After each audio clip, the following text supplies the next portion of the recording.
Help me to reach 2,000 subscribers. The sound of laughter sliced through the music, louder than it should have been. It wasn't just any laughter, it was hers. The kind that used to belong to me alone, the kind that once melted the weight off my shoulders after long days. But tonight it sounded foreign. Almost cruel.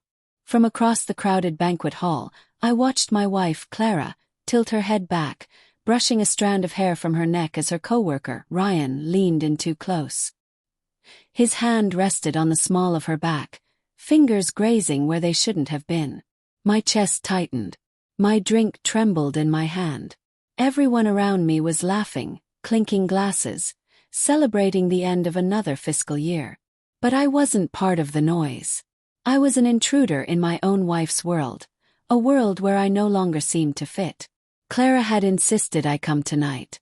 Said it would mean a lot. Now I wondered if that was a mistake. Ryan whispered something in her ear, and she playfully swatted his arm. That single touch, quick, meaningless to anyone else, hit me harder than a punch. The room seemed to shrink, the laughter distant and warped. I took a slow breath. Don't make a scene. But the part of me that used to trust her was already cracking. I tried to rationalize it. Ryan was known around the office for being overly friendly. Clara had mentioned it before. He's harmless, she'd said once. Just flirty.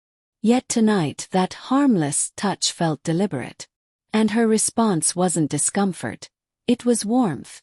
When she caught me watching, she froze for half a second. Then she smiled too brightly, as if to prove everything was fine. But her eyes darted away too quickly. That tiny motion told me more than any excuse ever could. I excused myself to the bar, pretending I needed another drink. My mind was loud, a storm of doubt and denial. She loves you. You're overreacting. It's just a party. But beneath those thoughts, something darker whispered. Or maybe it's been more than that for a while. Later, when the music softened and the CO gave a toast, I returned to the table. Clara sat beside me, pretending everything was normal. Her hand rested lightly on mine, but it felt rehearsed, like a move she'd practiced. Ryan raised his glass across from us. To teamwork, he said, smirking slightly. And to Clara, the heart of the department. Everyone cheered. She blushed. My jaw clenched. Her eyes flicked to me again, just long enough to notice I hadn't lifted my glass.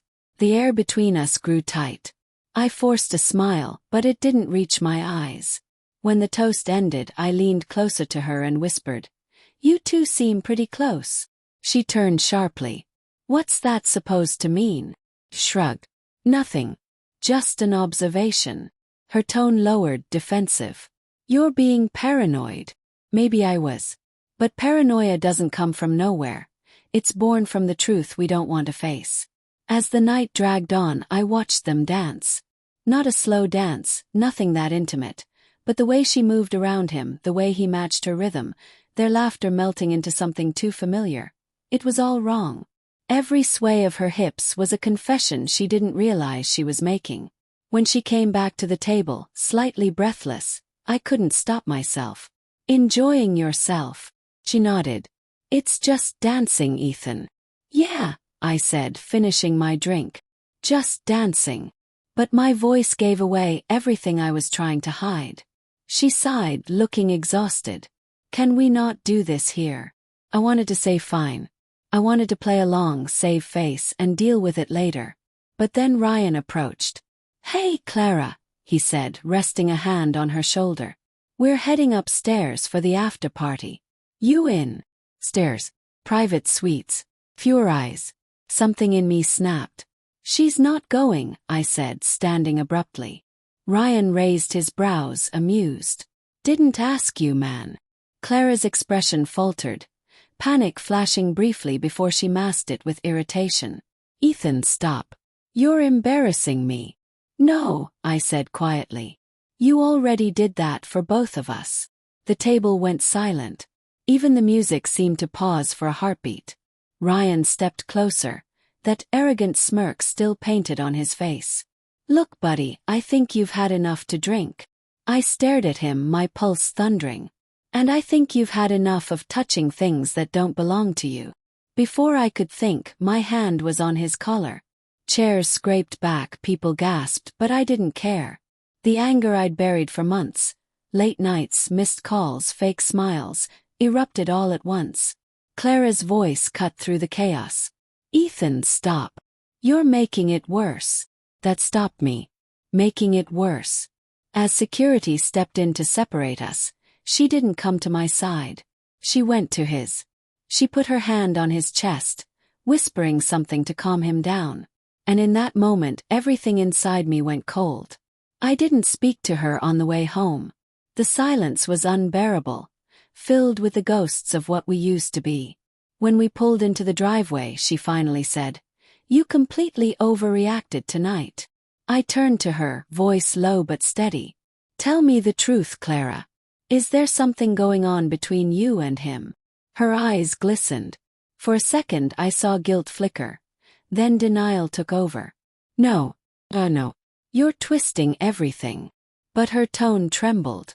I opened the door and stepped out, needing distance before I said something I couldn't take back. That's when her phone buzzed. The name Ryan flashed on the screen. Froze. One new message. "You okay? I'll wait if you still want to talk tonight." Her face drained of color. I didn't yell. I didn't throw her phone. I just stared at her until she looked away, tears finally breaking through the mask. "I didn't mean for it to go that far," she whispered.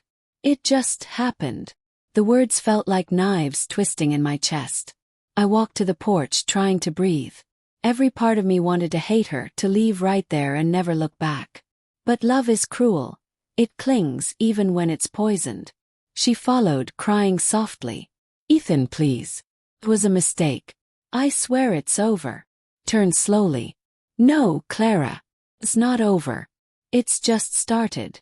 Her brow furrowed. "What do you mean?" I stepped closer, calm now, too calm. "Tomorrow, I'm coming to your office. You're going to tell him in front of everyone that what you did was wrong. You're going to end it right there." She hesitated. "And if I don't?" "Then," I said, voice low, "I'll make sure everyone finds out exactly what happened tonight." She looked terrified, not just of losing her job, but of facing the truth she'd tried to hide. And as she broke down in front of me, I realized something even darker. The pain in my chest wasn't from losing her. It was from knowing that even after everything, a part of me still loved her. That was the cruelest betrayal of all.